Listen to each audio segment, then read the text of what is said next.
2023년 5월 30일 화요일 매일 말씀 묵상 시간입니다. 오늘 우리는 로마서 2장 1절부터 29절까지의 말씀을 읽으며 이 심판과 기회에 대해서 묵상하는 시간을 가지려고 합니다. 그럼 오늘 말씀을 함께 읽어보겠습니다. 제2장. 그러므로 남을 판단하는 사람아, 누구를 막론하고 내가 핑계하지 못할 것은 남을 판단하는 것으로 네가 너를 정죄함이니 판단하는 네가 같은 일을 행함이니라. 이런 일을 행하는 자에게 하나님의 심판이 진리대로 되는 줄 우리가 아노라.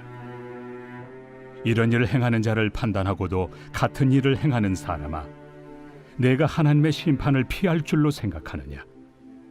혹 내가 하나님의 인자심이 너를 인도하여 회개하게 하심을 알지 못하여 그의 인자심과 용납하심과 길이 참으심이 풍성함을 멸시하느냐? 다만 내 고집과 회개하지 아니한 마음을 따라 진노의 날, 곧 하나님의 의로우신 심판이 나타나는 그날에 임할 진노를 내게 쌓는도다. 하나님께서 각 사람에게 그 행한 대로 보응하시되 참고 선을 행하여 영광과 존귀와 썩지 아니함을 구하는 자에게는 영생으로 하시고, 오직 당을 지어 진리를 따르지 아니하고 불의를 따르는 자에게는 진노와 분노로 하시리라. 악을 행하는 각 사람의 영에는 환난과 곤고가 있으리니 먼저는 유대인에게요 그리고 헬라인에게며, 선을 행하는 각 사람에게는 영광과 존귀와 평강이 있으리니 먼저는 유대인에게요 그리고 헬라인에게라. 이는 하나님께서 외모로 사람을 취하지 아니하심이라. 무릇 율법 없이 범죄한 자는 또한 율법 없이 망하고, 무릇 율법이 있고 범죄한 자는 율법으로 말미암아 심판을 받으리라. 하나님 앞에서는 율법을 듣는 자가 의인이 아니요 오직 율법을 행하는 자라야 의롭다 하심을 얻으리니, 율법 없는 이방인이 본성으로 율법의 일을 행할 때에는 이 사람은 율법이 없어도 자기가 자기에게 율법이 되나니, 이런 이들은 그 양심이 증거가 되어 그 생각들이 서로 혹은 고발하며 혹은 변명하여 그 마음에 새긴 율법의 행위를 나타내느니라. 곧 나의 복음에 이른 바와 같이 하나님이 예수 그리스도로 말미암아 사람들의 은밀한 것을 심판하시는 그날이라. 유대인이라 불리는 내가 율법을 의지하며 하나님을 자랑하며 율법의 교훈을 받아 하나님의 뜻을 알고 지극히 선한 것을 분간하며 맹인의 길을 인도하는 자요 어둠에 있는 자의 빛이요 율법에 있는 지식과 진리의 모본을 가진 자로서 어리석은 자의 교사요 어린아이의 선생이라고 스스로 믿으니, 그러면 다른 사람을 가르치는 내가 내 자신은 가르치지 아니하느냐? 도둑질하지 말라 선포하는 내가 도둑질하느냐? 간음하지 말라 말하는 내가 간음하느냐? 우상을 가증히 여기는 내가 신전 물건을 도둑질하느냐? 율법을 자랑하는 내가 율법을 범함으로 하나님을 욕되게 하느냐? 기록된 바와 같이 하나님의 이름이 너희 때문에 이방인 중에서 모독을 받는도다. 내가 율법을 행하면 할례가 유익하나 만일 율법을 범하면 내 할례는 무할례가 되느니라. 그런즉 무할례자가 율법의 규례를 지키면 그 무할례를 할례와 같이 여길 것이 아니냐?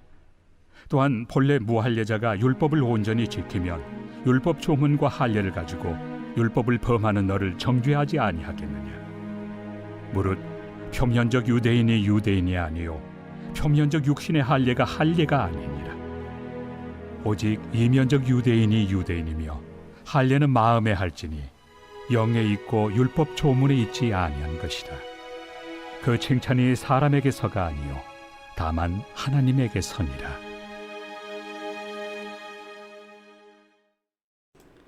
로마서 2장에서는 진리를 거절한 자들을 향한 하나님의 진노 설명이 이어지죠. 이 앞선 1장 18절부터 32절이 진노의 대상이 모든 사람이었다면, 이번에는 다른 일을 판단하는 윤리적 사람들과 유대인들을 향합니다. 특별히 1절부터 5절은 다른 사람을 판단하면서도 동일한 죄를 범하는 자들을, 그리고 6절부터 11절은 이 모든 사람에 대한 하나님의 공정한 심판 원리를 설명합니다. 이 12절부터 16절은 하나님과 이 부정적인 상호작용을 하는 이 유대인에 대해서 이야기를 하죠. 심판의 날은 핑계할 수 없죠. 치명적인 줄 알면서도 하나님을 마음에 두기 싫어하고 자기 마음대로 살고 그런 일을 하는 사람들까지 이 옳다고 판단하는 자들은 심판날에 핑계할 수 없습니다. 자기 정당화와 맹목적인 고집으로 경고를 무시한 채 하나님의 풍성한 인자와 용납의 기다림을 멸시하는 자들입니다. 이 심판의 근거는 각 사람의 행위입니다. 구원은 하나님의 은혜로 받고 믿음으로 받지만 심판은 그 은혜에 합당한 삶의 열매로 결정됩니다. 여기서 우리가 오해해서는 안 되는 게 이 행위로 구원을 받는다고 오해를 해서는 안 됩니다. 행위는 우리의 구원을 결정짓는 도구가 아니라 다만 우리의 삶 속에서 나타난 은혜에 대한 열매인 것이죠. 하나님의 은혜에 차별이 없듯이 하나님의 심판에도 차별이 없습니다. 다만 그가 악을 행했다면 환난과 공경을 받을 것이고 선을 행했으면 영광과 존귀와 평강을 받을 것이라고 하죠. 하나님은 천하 만민에게 복을 주기를 원하시지만 구원에도 심판에도 대상을 가리지 않으십니다. 이 행한 대로 보응하신다는 원리가 이방인과 유대인 모두에게 해당됩니다. 유대인들에게는 율법을 근거로, 이방인들에게는 양심을 근거로 판단하시죠. 율법의 소유는 분명 유대인들에게 허락된 축복이었지만 그것이 구원을 보장해 주진 않는다고 합니다. 모두에게 기회를 주시고 그 반응을 따라 판단하시죠. 당연한 특권은 없습니다. 모두 목적을 위해 선택하셨죠. 율법을 가진 선민 유대인들의 특권도 온 세상을 위한 제사장 나라라는 의무를 수반합니다. 이 특권을 당연한 것으로 여기기 얼마나 쉽습니까? 그것이 은혜로 지어진 것임을 잊었을 때 어떤 결과를 초래하는지 우리는 이 이스라엘을 보면서 느낄 수가 있습니다. 이스라엘은 선택받아 아브라함에게 주신 언약을 이루게 하셨습니다. 이 그들만 구원하시려는 것이 아니라 그들을 이방인의 빛으로 삼아 천하 만민을 당신의 백성으로 부르길 원하셨죠. 이스라엘이 하나님의 율법에 순종하여 거룩한 백성으로 살아갈 때만이 이 사명을 감당할 수 있는 것입니다. 유대인들은 선민의식에 취해 율법을 가르치고 판단하는 데 능했지만 그 율법의 요구대로 살아가지도 않았습니다. 입술로는 율법의 소유를 자랑하였지만 삶으로는 율법을 주신 하나님을 오히려 욕하게 하였습니다.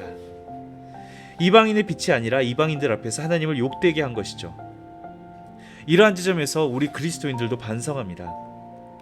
지금의 교회는 어떻습니까?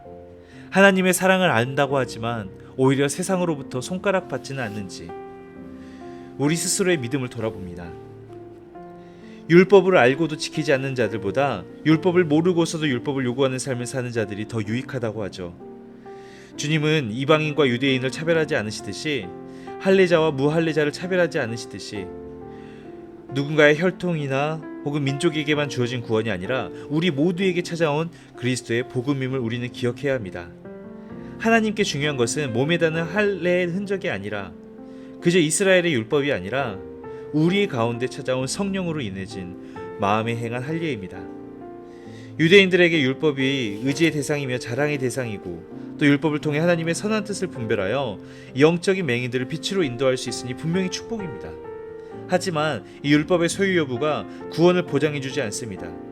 우리도 하나님을 먼저 안 사람들로서 그리스도인들로서 이 하나님의 부르심을 아는 이 소명과 특권이 우리의 사명을 위한 것임을 명심할 수 있어야 합니다. 그러한 우리의 특권과 책임에 대해서 고민하며 함께 기도하겠습니다. 기도합시다.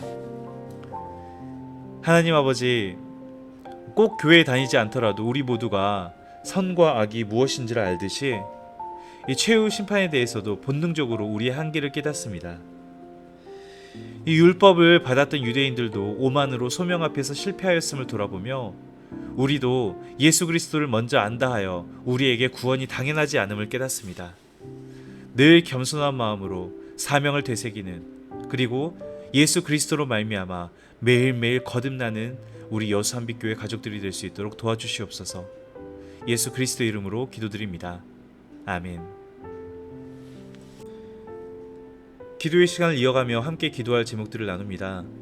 이 오늘 아침에는 특별히 하나님께서 우리로 예수를 믿게 하시고 구원의 소명에 부르심에 대해서 감사할 수 있었으면 좋겠습니다. 정말 우리에게 다가온 이 복음이 얼마나 값진 것인지, 그리고 그 은혜가 얼마나 귀한 것인지를 깨닫는 시간이길 바랍니다. 이어서 우리 주변에 아직 하나님을 믿지 않는 이웃들을 기억하며 그들의 영혼 구원을 위해서 함께 기도합시다. 기도하겠습니다.